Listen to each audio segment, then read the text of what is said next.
Thank you, Chamberlain. Well, good morning, good evening, wherever in the world you might be watching from. Let's get to the top stories that set your investment agenda now. First, with the global oil market, where prices extended gains today, headed for a second weekly gain, supported by geopolitical tensions in Europe and the Middle East concerns and tightening supply at this time. And there you have it.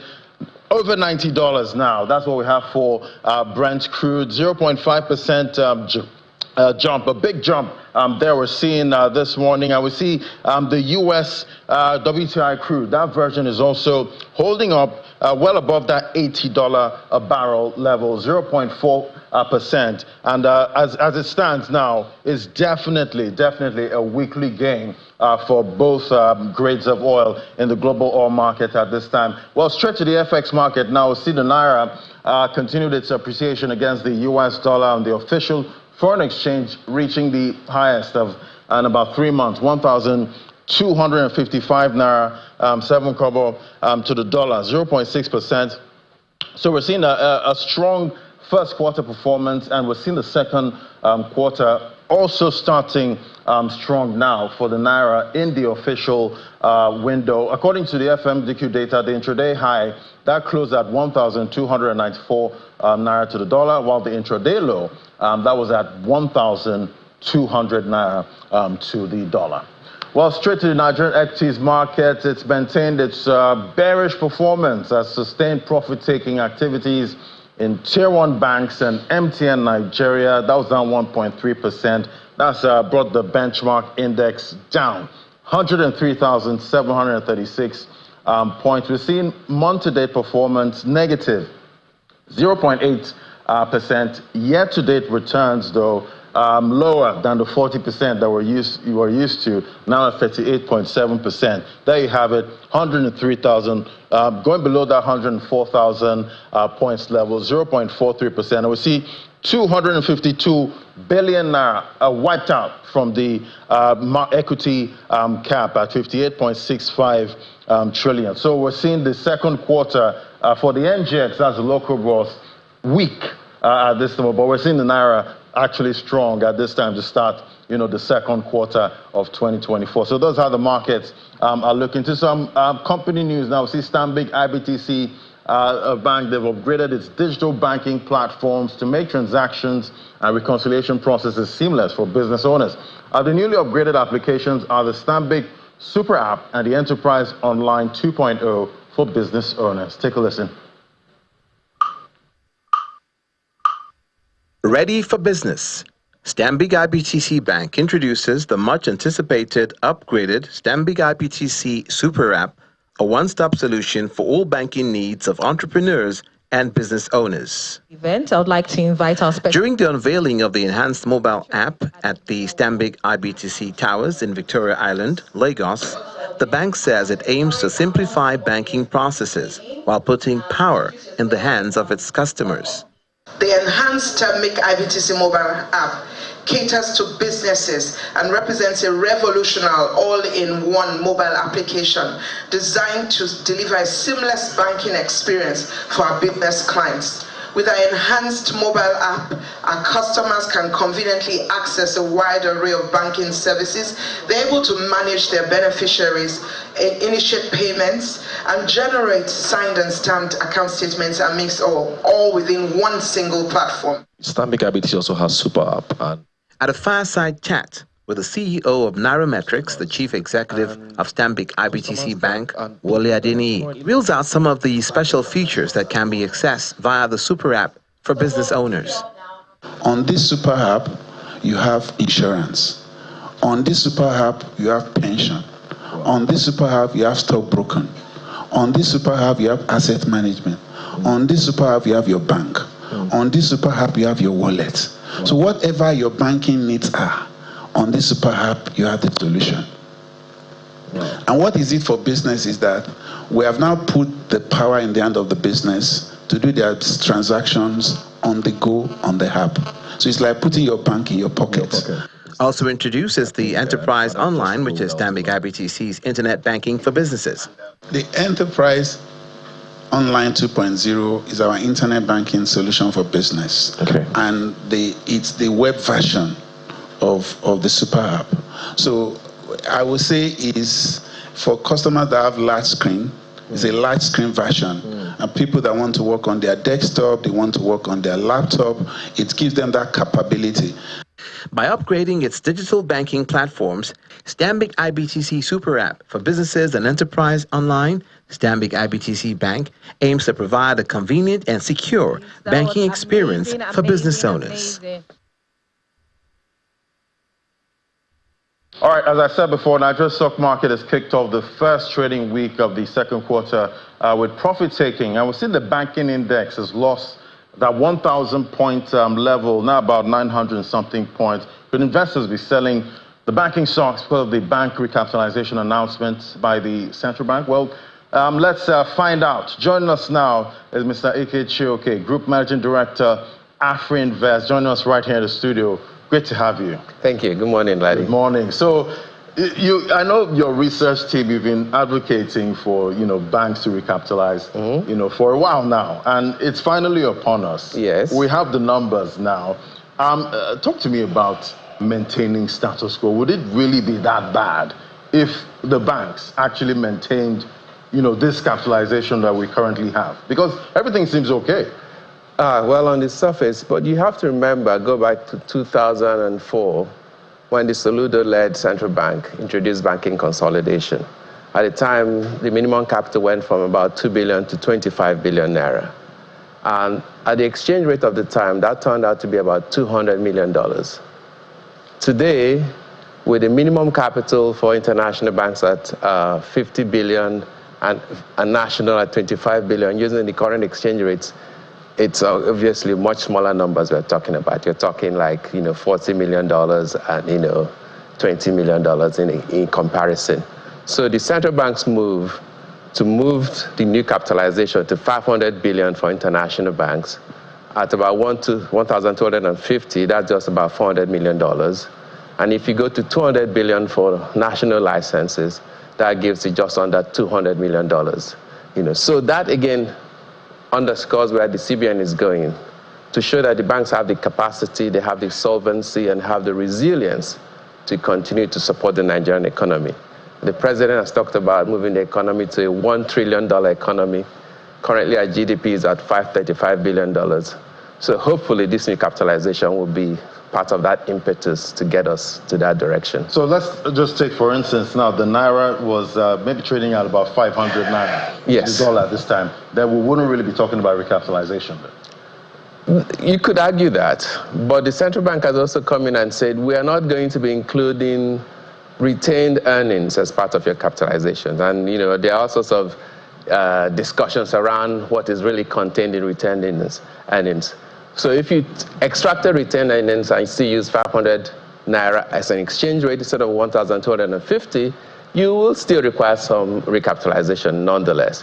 And I think that vicariously, perhaps where the monetary policy authorities are going is to actually invite the private sector to join them in that battle to restore the Nigerian economy. Because if the banks are also looking for capital and the government is looking for capital, then everybody will be singing from the same hymn song, right? Right. Yes. You will not have discordant tunes. Exactly, because we don't need that. Exactly. At this time. But talk to me. We've seen the short-term gains, from this process. But talk to me about long-term gains, for the Nigerian economy.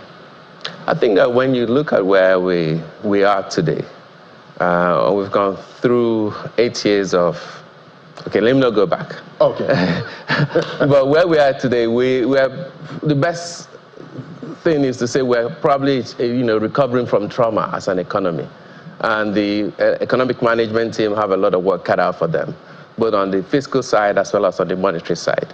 And the central bank is doing a yeoman's job trying to control the excesses of the former central bank, as you all know, and so that's part of that direction.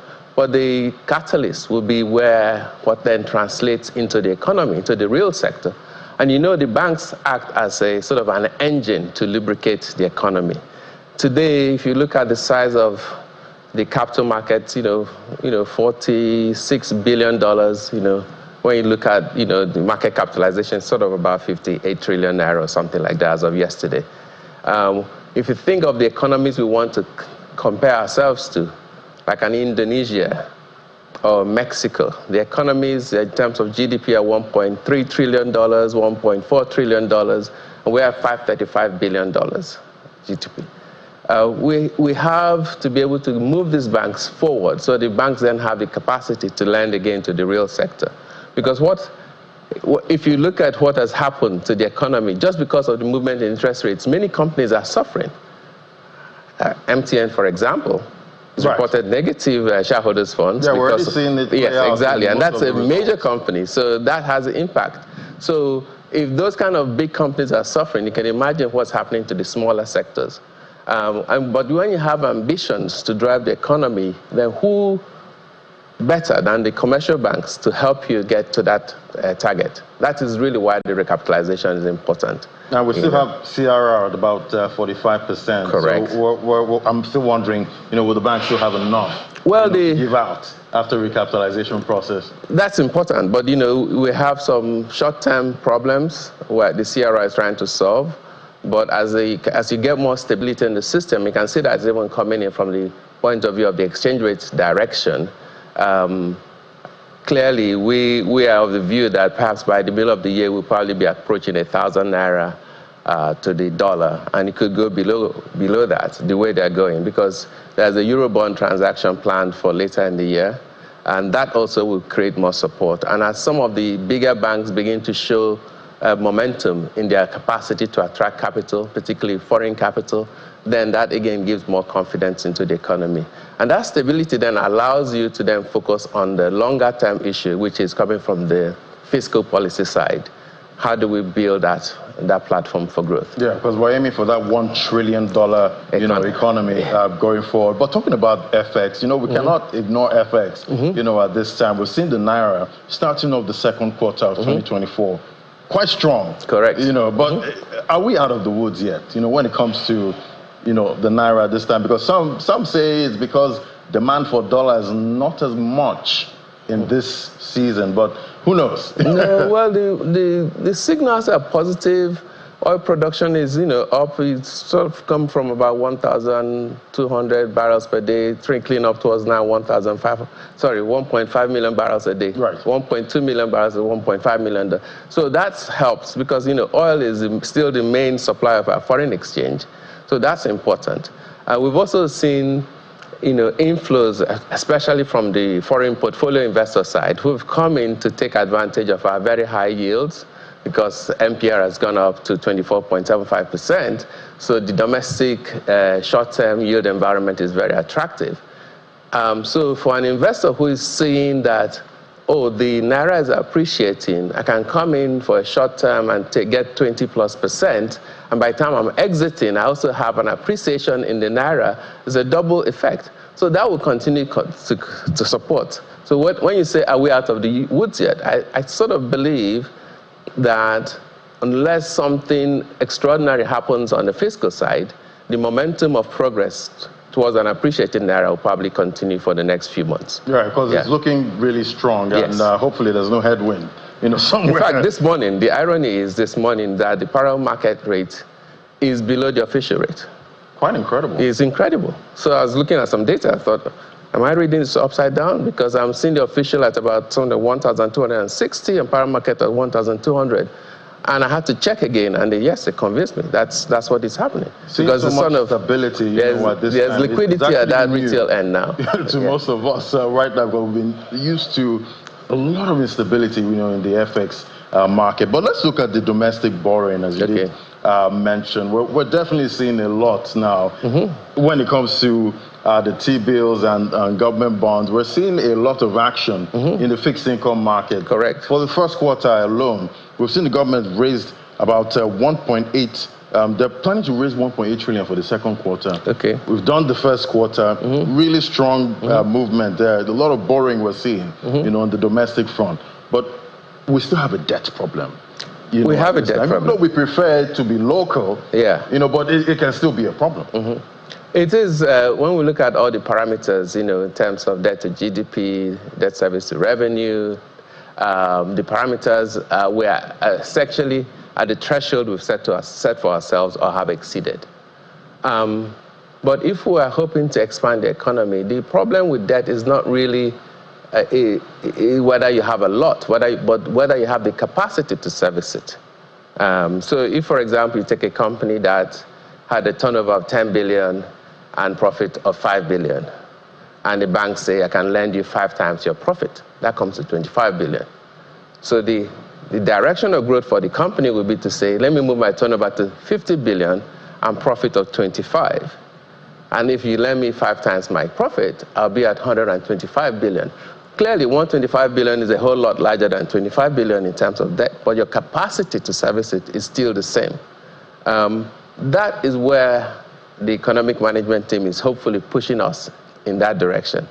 But I think in the short term, what will happen is that we'll probably exceed all our sort of debt control measures in terms of the size of debt relative to the Fiscal Responsibility Act, for example, or if you say debt service to revenue, where should that be? Total debt itself, I mean, I think I saw the last number was at 97 trillion, and looking at the way we are going, we might even overshoot what we have put in the budget for the year. And that will mean that we may have to go to the National Assembly and ask for a supplemental budget to make up for the additional increase in debt. Hopefully, that is all designed to inject money into the real sector, which is the engine that drives the economy. Note that subsidies are being removed in all areas, everywhere. So you see your tariff is now looking to be more realistic. But allowing for the removal of subsidies in the power sector, that should allow investment to come into the power sector. Right. We're on the advisory side talking to some generating companies, and they're quite excited about it, because clearly, if you look at the exchange rate and the cost of bringing in new power plants, the numbers never worked. But this new subsidy, these new tariff levels will give them more comfort and more confidence. Yeah, and definitely we hope we get more supply, and hopefully, the average consumer has been through a lot, at this time. The challenge is, for the ordinary person, it is a lot to ask for.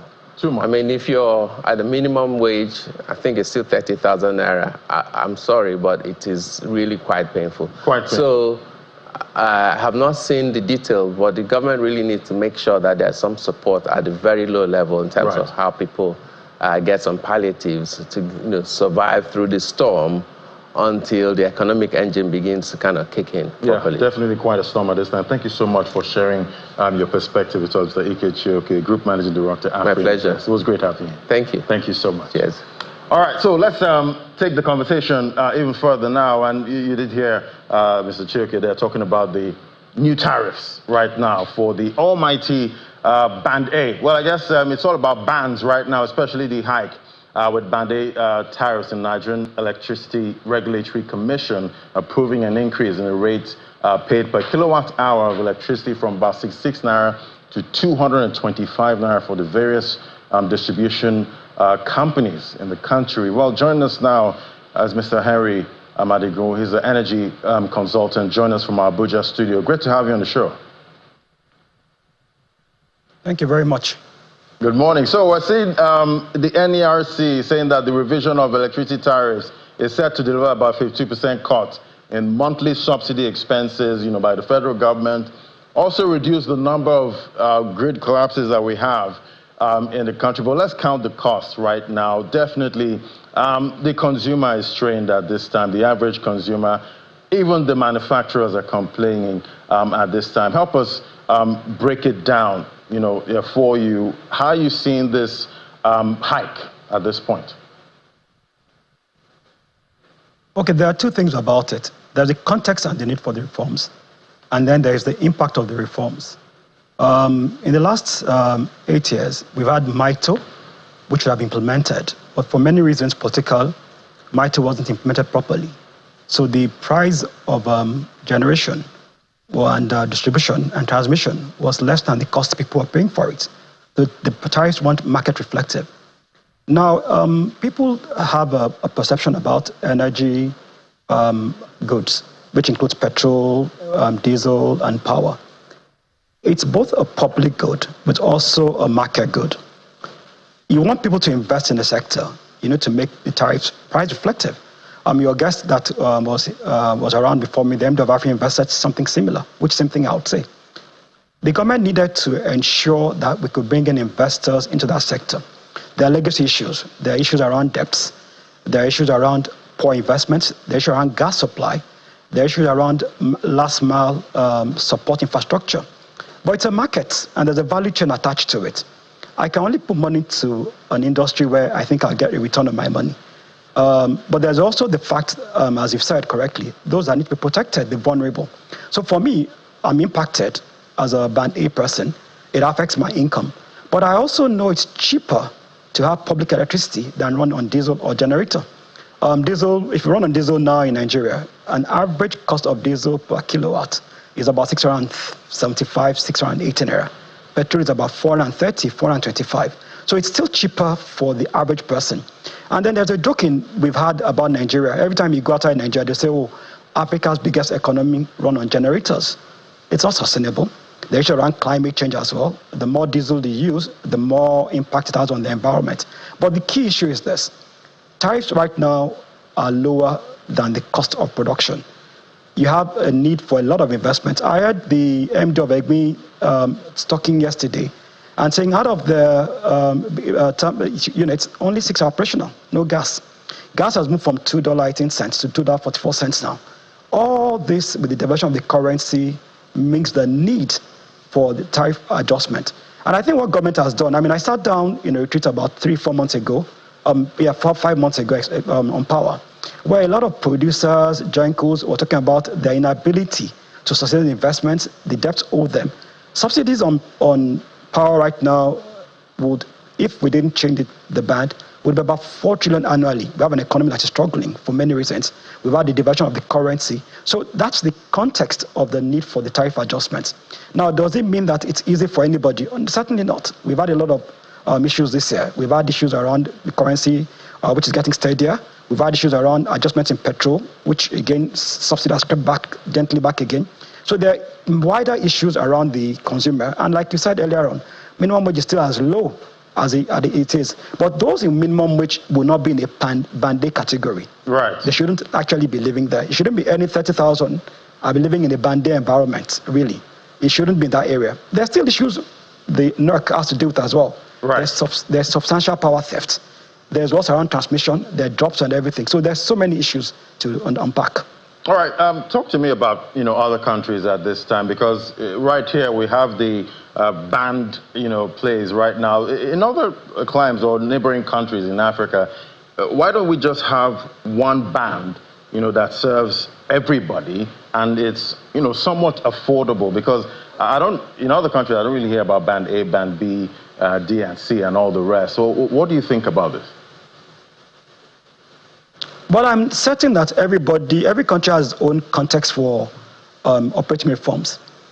Like I said earlier on, power is both a market-driven tool, good, and also a public good. You have to protect the vulnerable in society. And that's the reason why the band categorization was there. And let me give an instance. My mom lives in Ibadan. My mom gets, at best, an hour a week. 1 hour a week at best. That's what Ibadan Disco gives to her.